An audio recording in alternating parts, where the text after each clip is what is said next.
down. Yeah, yeah. Feel it. Yeah. Yeah.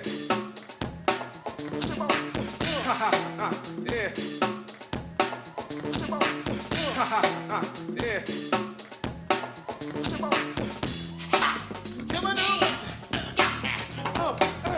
I got it. Step, step, step, step to it. Step, spit,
So, breaking is about to be in the Olympics, and I think it'll do just fine. You've got all the acrobatic movements and the high energy music, and I think there's something for everyone. But aside from all that flashiness, breaking is also, amongst other things, one of the 4 elements of hip hop. And so we're here today to be your local real-life example of what we think hip-hop is, as practitioners of breaking. And I am from Berlin, Germany, and I came to the US in 2003, already 25 years old. Now you can do the math. And I came here to get a PhD, and I did that. And the plan was always to go back to Berlin. Graduated in 2011, applied for some jobs over there as well. And well, it is 10 years later and I'm still here. So what happened? I actually had some more headspace after the dissertation, of course, and I got more involved with the local breaking community.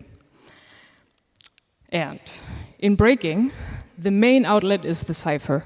It's a big circle made up of the people present, and typically one person will go in the middle and dance. Improvise, freestyle to the music that is being played, ideally live by a DJ chosen right then as well. And you will hear stuff about self-expression. I'm going to give you one really quick example of a top rock step you've seen us do. Version 1.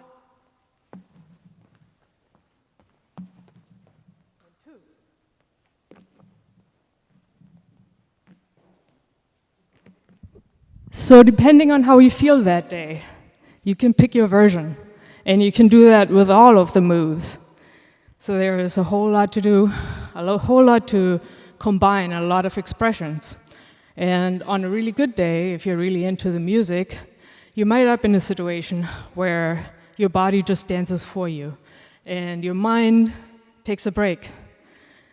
And that experience and the togetherness in the community, well, I ended up staying. And in 2016, I founded Construct together with Quincy, the last dancer, in our little lineup, and with the hope of giving other people the opportunity to experience this as well. And because we're a community, you're going to hear from several of us, continuing with Eddie. Hi. So I will say I never thought I'd be giving a talk like this. You know, I had to deal with 10 years of my mom calling me a mop because I'd be spinning around on the floor. But you know, so I'm a research assistant at the Vanderbilt University Medical Center.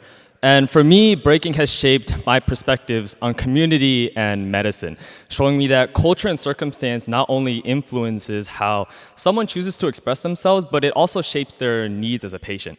So I grew up in the suburbs of Princeton, and you know, the funny thing about that is you know, there's little to no hip hop out there. You know, like, I grew up in, you know, like I practiced in my basement and I learned from YouTube tutorials I found online. And college was the first time I got to interact with the hip hop community. And to say that experience was surreal is an understatement, you know? Like, I got to interact with people of all walks of life, levels, and experience. It made breaking so real for me, and it made me realize how important it is to have a proper community for learning. You know, for a lot of young adults, college is the first opportunity to experience diverse cultures up close. So I also learned that, you know, through breaking, two people can be tied together by the same thread of passion, but it can mean two different things for each person. You know, for some people, it's a hobby, a profession, maybe even a business. But, you know, at the core of it, since its birth in the 1970s, breaking was a way for many black artists to express their frustration on a range of issues, including racial inequity and cultural marginalization. Historically, underserved communities are those where we have failed to understand how culture has shaped the needs of these communities. You know, in the context of breaking and medicine, it's failing to recognize the mechanisms for unique injuries such as hamstring tears and forearm splints and the context in which they arise. You know, a lot of disadvantaged communities are practicing dangerous moves in unsafe environments with poor infrastructure. A low health literacy is preventing people from recognizing the severity of these injuries. And geographical and financial barriers are preventing them from accessing equitable health care. You know, through breaking, I'm more aware now that a lot of these failures are part of a system that was built on centuries worth of prejudice and bias. And while we as a society have made more progressive changes to fix it, the issue is systemic, you know, so it infects the infrastructure we live in, the curricula we learn from, and even the equipment that we use, you know. It's important that we try to improve the diversity of culture, ethnicity, and lived experiences in the medical community, because at the end of the day, it's easier to solve an issue if you've either understand it or you've experienced it, you know. So I can only talk about how breaking has shaped my perspective. Mickey will talk about how breaking has shaped her perspective. Thank you.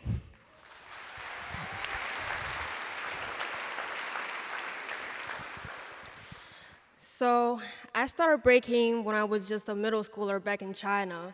And back then, dance was just something cool and fun for kids to get into because you could just literally imitate whatever you see. But it wasn't until I started college here that I started realizing the inner layers of hip hop culture intertwined with the history and the racial dynamics of America.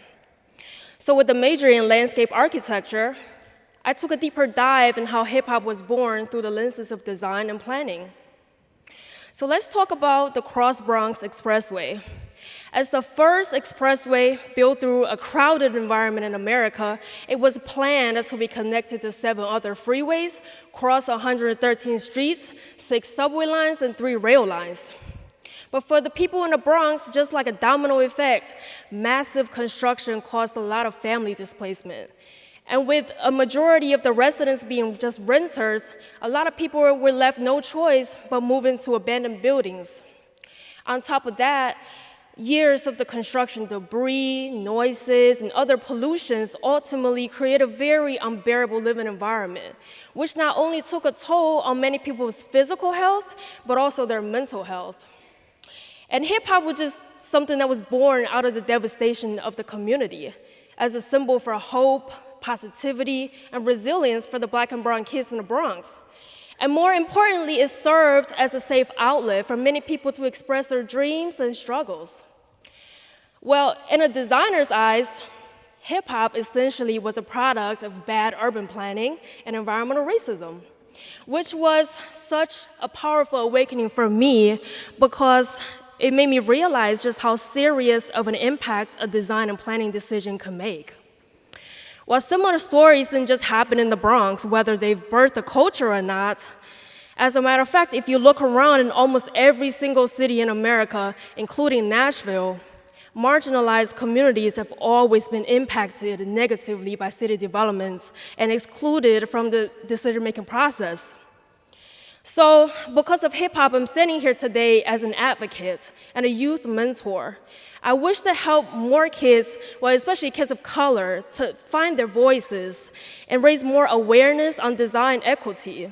So in the future, these kids can go on and become the engineers, the planners, the stakeholders, and more importantly, they can become the voices of their own communities. Thank you. So, we got no time here. So we have seen how hip-hop, or breaking through hip-hop, influenced these two professional perspectives. There are a lot of other cross-connections to other parts of culture as well, such as other dance styles, or a much older Brazilian art form that Spidey will tell us about. Hey, how y'all doing? Been training Capoeira for about 10 years now. Professor of Capoeira at Grupo Balança Capoeira. And I also been breaking. It'll be my 20th anniversary this year. Well, coming up in a couple of days. So during my time training both of these art forms, I've noticed there's a through line that binds them together, even though they're really separated by like century, circumstance, and region. Specifically, Capoeira being a product of Afro-Brazilian culture, which was developed during the transatlantic slave trade, which emerged during the time of the illegal trafficking of Africans to Brazil, circa the 1500s. Capoeira was combat disguised as a dance and a game with music as a conduit to connect to spirit. And this was a tool for the Africans to gain freedom from the captors and to form villages called quilombos. Breaking is a product of Black American culture, which emerged in the 1970s, Bronx, New York, at the twilight of the Civil Rights era. And it was used as an instrument to kind of answer to the oppression of benign neglect and economic deprivation that was happening at that time. These dancers, they waited for a specific part of the song, known as the break, to go out and connect with spirit and to express themselves and define themselves in very dynamic ways. And it was through this that imagination sparked innovation, and through mastery of environment, as well as use of tools readily available in said environment, and ancestral memory for them to be able to bring forward these wonderful forms of expression. These forms of expression thrive in circles. And the circle in breaking is known as the cipher, and respectively in capoeira known as the roda, which means wheel in Portuguese. And in both of these spheres, there are multiple conversations that are being had at many levels. And it starts with an initiator. First, in breaking, an initiator comes out, they ask a question, just like we may pose a question to you right now. Or it could be a statement, and that brings the topic. The subsequent dancer comes in, they may stay on topic with that conversation, they may ask another question, or they may simply answer that question with however they're deciding to express themselves. And in that, also introducing their personality there as well. In capoeira, there's two people who enter the circle. And in that, one of the capoeiristas will ask the question with a strike or a kick, and the other capoeirista will respond with an answer, be it a kick or an evasion or maybe an acrobatic move that they may want to do. And in both ways, you are expressing yourself in that moment and how you want to show up. And that's what makes these spaces so unique.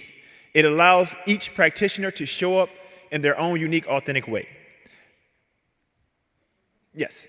And it is in these confines that it seemed that it was the most freeing that the oppressed could be, in the cipher and in the holder. And in this world that seemed dominated by racism, white supremacy then and even now. It was in these spaces that they were able to gain notoriety, even become legend, and show up in their own unique way. And it is in these same confines that the entire world now dances on the one and they jingle to the toki. Thank you very much.